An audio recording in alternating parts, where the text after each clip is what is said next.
Assalamualaikum warahmatullahi wabarakatuh.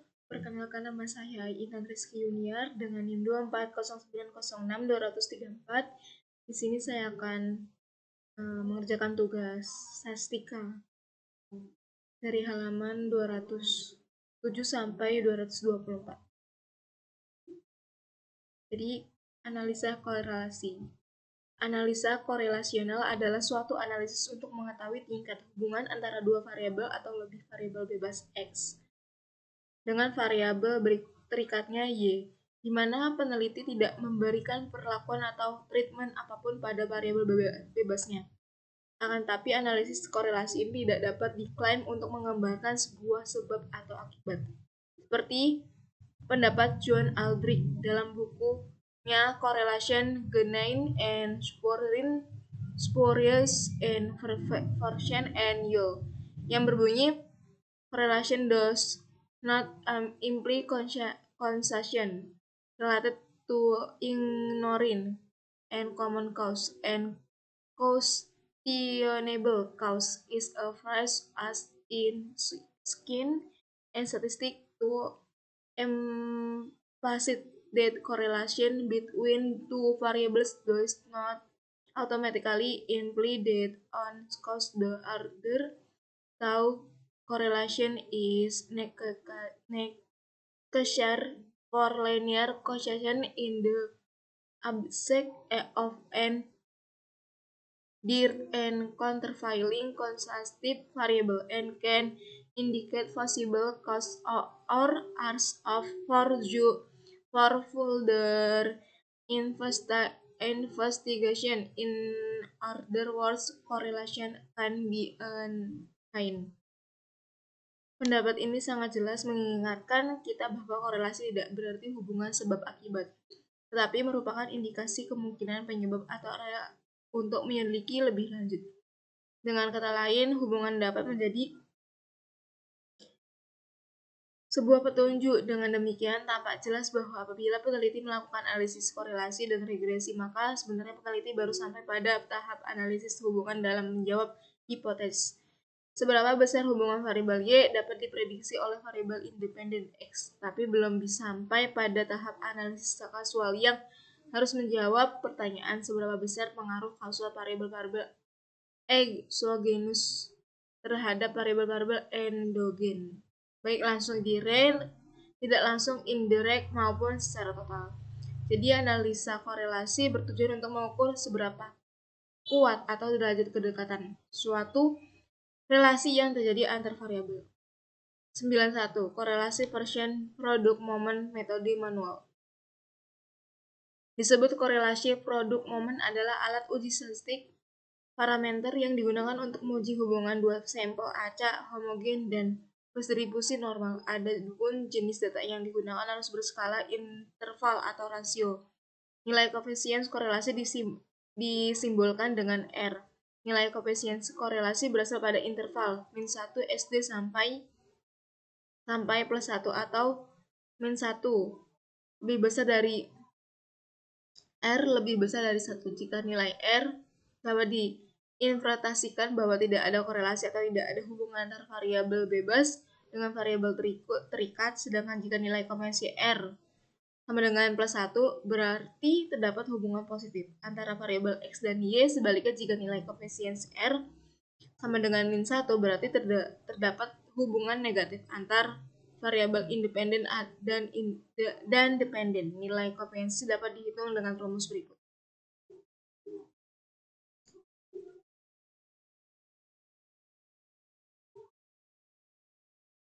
Keterangannya, R koefisien korelasi antara X dan Y, N jumlah sampel, sigma XY jumlah total data XY, sigma X jumlah total data variabel X, sigma Y jumlah total data variabel Y. Sedangkan untuk menguji signifikans koefisien korelasi antara variabel bebas X dengan variabel terikat Y dapat ditentukan dengan uji setelah dan uji T dengan rumus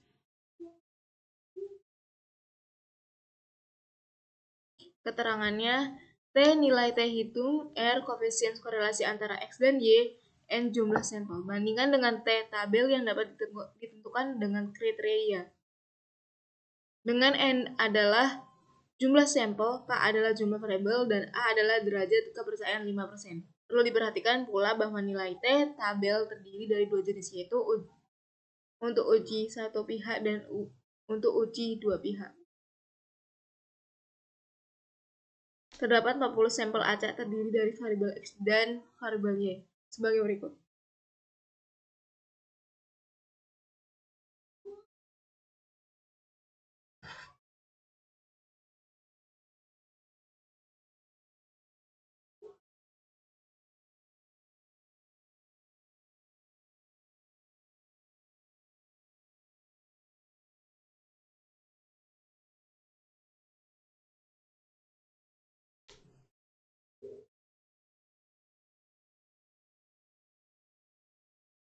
Tentukan seberapa besar hubungan antara variabel bebas X dengan variabel terikat Y seperti contoh dari data di atas serta tentukan signifikannya.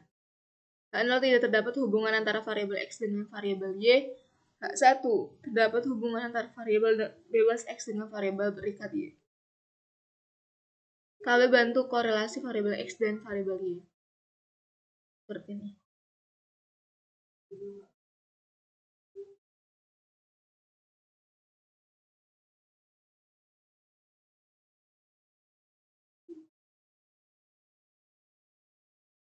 Dan rumusnya seperti ini.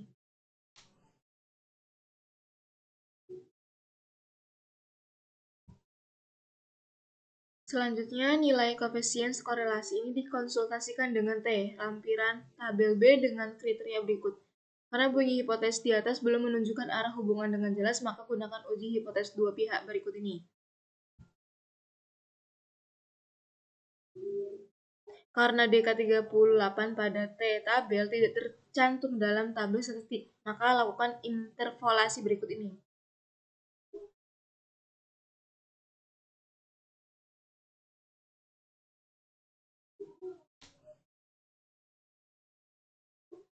Dengan demikian, daerah batas kritisnya dapat digambarkan sebagai berikut. Daerah penolakan hipotesis HO, daerah penerimaan hipotesis HO, dan daerah penolakan hipotesis HO. Selanjutnya, tentukan T hitung dengan rumus T sebagai berikut. Kesimpulannya, karena T hitung sebesar 500 berada di daerah penolakan hipotesis HO di sebelah kanan, maka tolak HO diterima H1. Dengan demikian dapat disimpulkan bahwa terdapat hubungan positif dan signifikan antara variabel bebas X dengan variabel terikat Y. Selanjutnya S92 korelasi persen produk momen dengan IBM SPSS. Jadi di sini kita praktek ya pakai IBM SPSS. Buka dulu IBM-nya. Buka editor IBM SPSS variable view udah. Ketikkan X pada kolom name, pada kolom desimal, set ke angka 30, kolom lain abaikan. Pada baris kedua Y, ketikkan Y pada kolom desimal, set ke angka 0. Kolom yang akan diabaikan. Klik data view, kemudian input seluruh data variabel X dan Y pada contoh kasus di atas berikut. Oke, jadi kita tulis ya. Ini.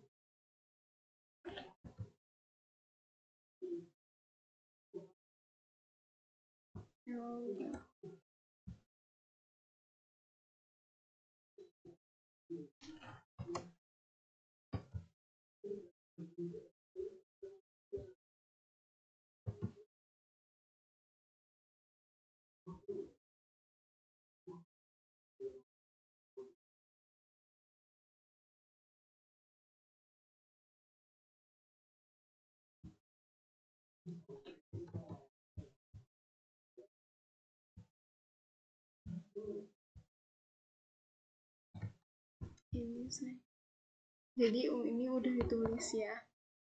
Simpan data tersebut dengan nama file. Oke, kita simpan. Save. Misal contoh. Contohnya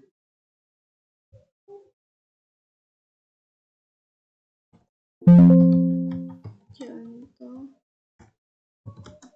91.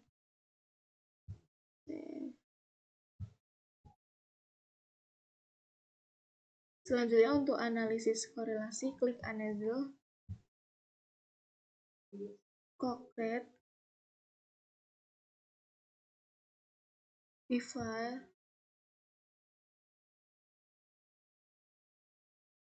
mindahkan variabel X dan Y satu persatu ke kotak variabel X, Y, dengan klik kotak panah, beri centang pada kotak Persian, udah.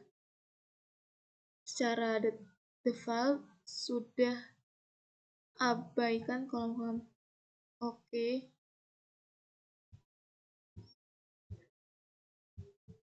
Hasilnya seperti ini outputnya. Perhatikan output di atas. Nilai korelasi Persian diperoleh 0,634 dengan nilai sig 000. Nilai ini sama dengan nilai korelasi Persian yang diperoleh dengan cara manual. Kesimpulan, nilai korelasi Persian sebesar 0,634 menunjukkan kekuatan hubungan antara variabel X dengan variabel Y.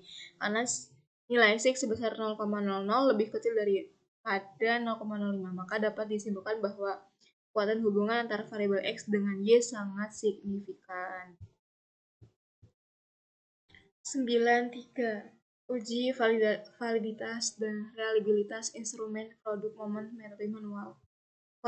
Korelasi Persian produk momen selain digunakan untuk mengukur seberapa kuat hubungan antara variabel X dengan variabel Y, juga dapat digunakan untuk menentukan validitas suatu instrumen berbentuk data interval seperti skor angket skala, Likert semantik diferensial, truth tone, esai atau uraian, maupun data dikotomis seperti skala Goodman dan tes multiple cost pilihan.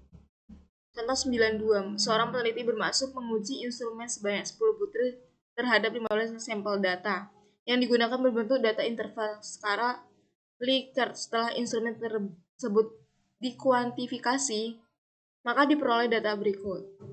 Seperti ini ya.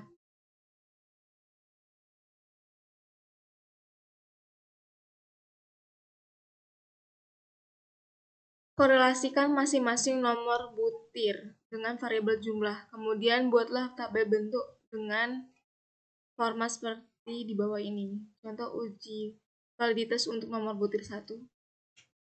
Korelasikan masing-masing nomor butir dengan variabel jumlah. Kemudian buatlah tabel bentuk dengan format seperti di bawah ini. Contoh uji validitas untuk nomor butir 1.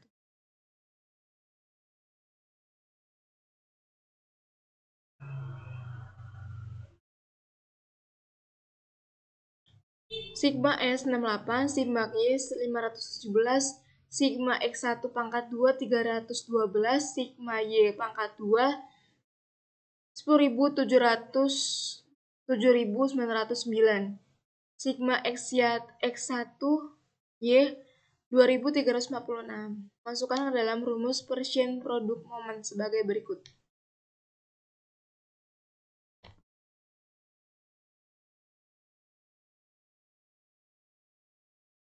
Menentukan R tabel dengan rumus. Untuk tes dua pihak, gunakan tabel G, ternyata diperoleh R tabel sama dengan 0,441. Kesimpulannya, karena R 0,102.384 lebih kecil dari R tabel 0,441, maka R1 kurang lebih besar daripada R tabel, maka dapat disimpulkan bahwa butir soal nomor 1 tidak valid. Contoh uji validitas untuk nomor butir 2.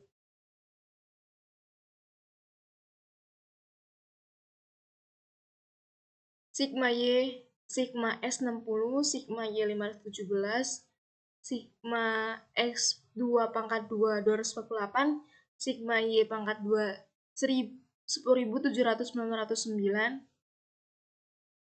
Sigma X2Y 283. Masukkan ke dalam rumus Persian produk momen sebagai berikut.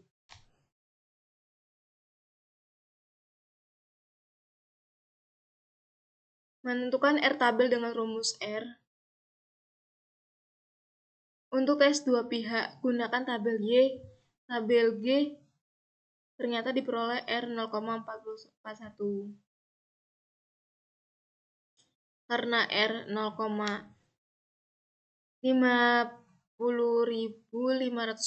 lebih besar dari R tabel 0,441, maka R1 lebih kecil daripada R tabel. Maka dapat disimpulkan bahwa butir soal nomor 2 X2 valid. Lakukan analisis butir nomor 3 kali 3 sampai dengan nomor butir 10 kali 10 dengan langkah dari cara yang sama seperti nomor 1 dan 2 di atas, maka akan diperoleh tabel sebagai berikut. Jadi nomor butir 1 itu drop, nomor butir 2 valid, nomor butir 3 valid, nomor butir 4 itu drop, 5 itu drop, 6 itu valid, dan 7 itu valid.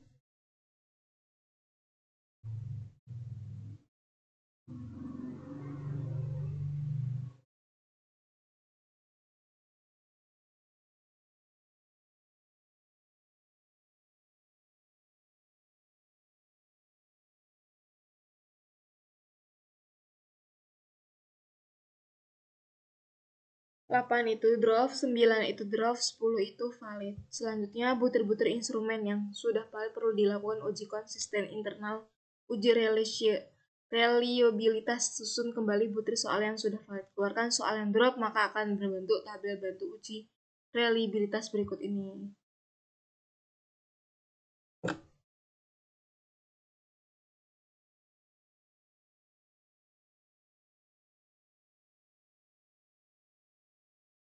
Menentukan variasi butir dengan rumus seperti di bawah itu.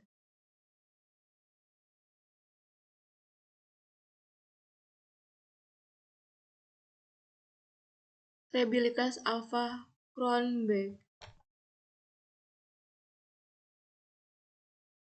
Keterangannya koefisien reliabilitas K banyak butir yang valid, ST pangkat 2 varian skor total, S1 pangkat 2 varian skor butir.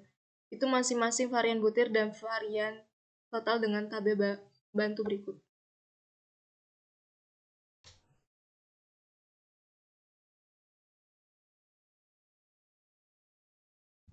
Dan dihitung dengan rumus berikut.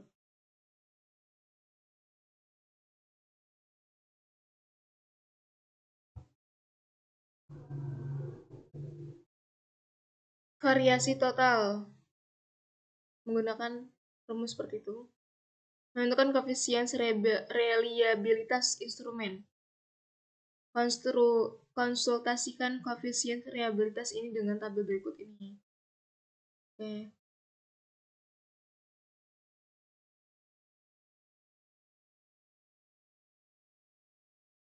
Kesimpulannya, karena koefisien alfa Kronberg A empiric diperoleh nilai 0,3814 berada pada interval A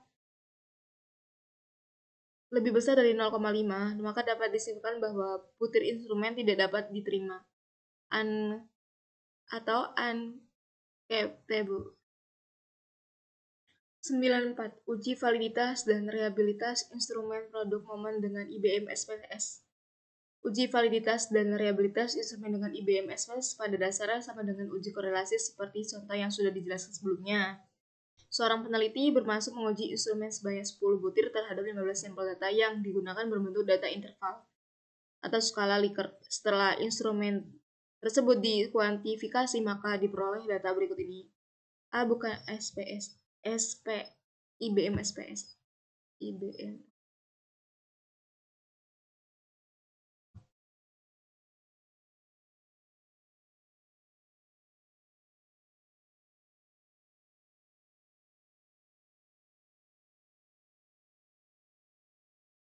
Ini file baru.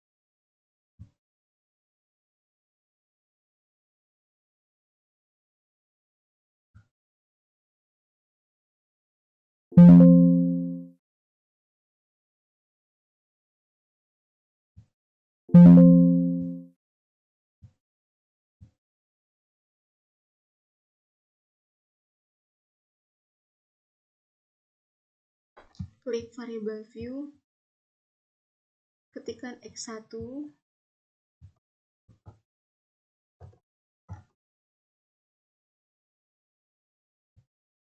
X2,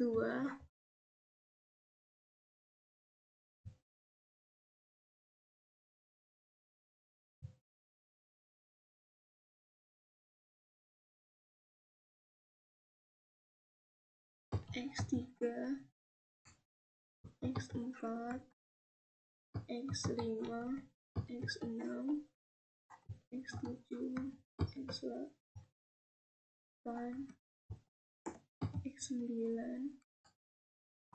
X10 total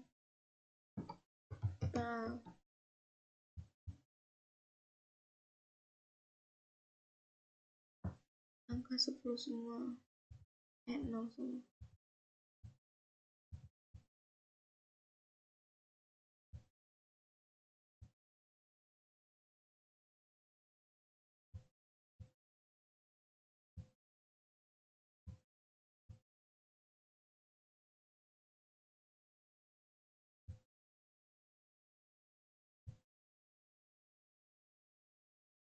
Setelah klik data view, kemudian ketikkan pada semester seperti pada contoh manual di atas berikut. Nah, ini udah tak masukin semua. Simpan data tersebut dengan nama file misalnya. Oke. Kita save aja. Semisal kasih nama, ikutin valid save. Oke. Valid save.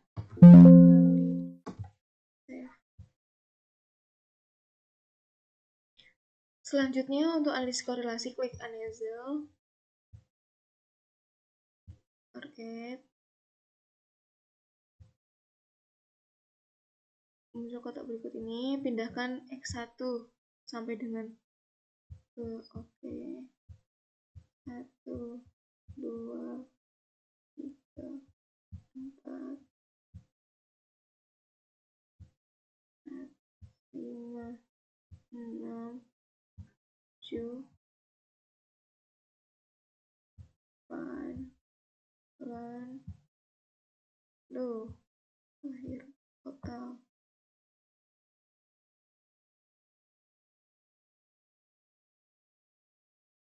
Oke, persen oke ya. Maka muncul seperti ini ya.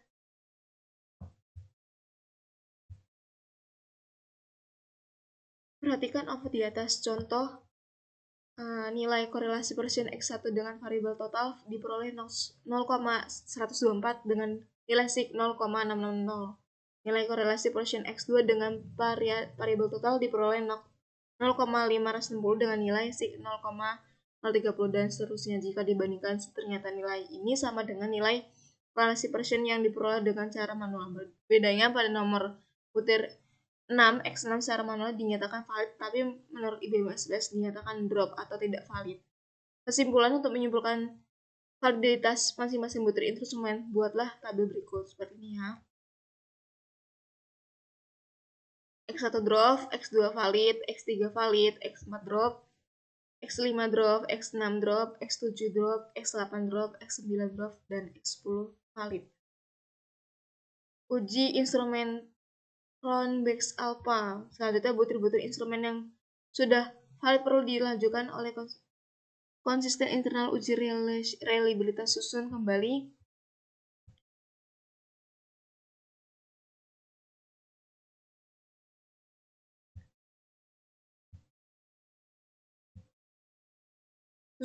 butir soal yang sudah valid. Keluarkan soal yang di drop. Catatan dalam contoh, buka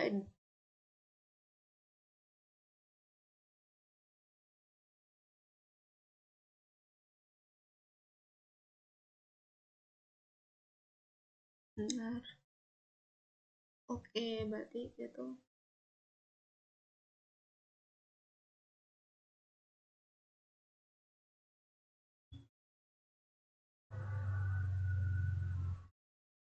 Baru lagi ya guys. Jadi yang ini udah.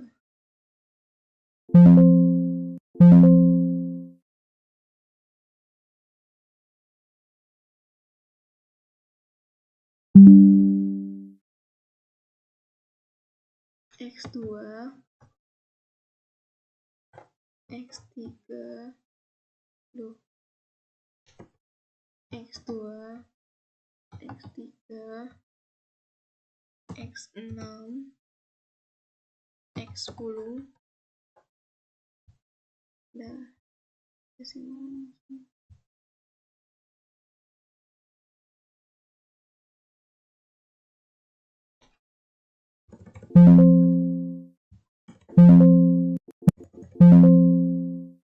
Gak bisa ya?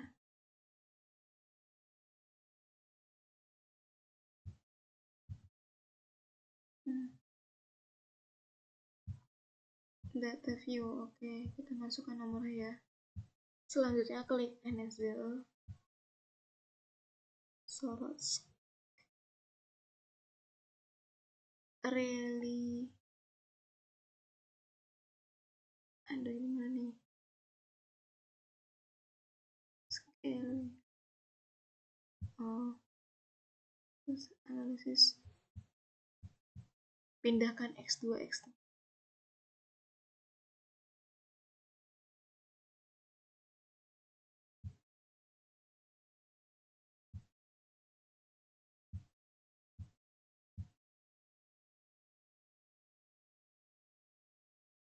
Oke, hasilnya nih sama ya. Perhatikan data reality statistik di atas diperoleh koefisien variabilitas convex alfa sebesar 0,831. Nilai ini sama dengan hasil perhitungan secara manual. Kesimpulannya, karena koefisien Scrobbens alfa A hitung diperoleh nilai 0,3814 berada pada interval A lebih besar 0,5, maka dapat disimpulkan bahwa butir instrumen tidak dapat diterima atau unacceptable.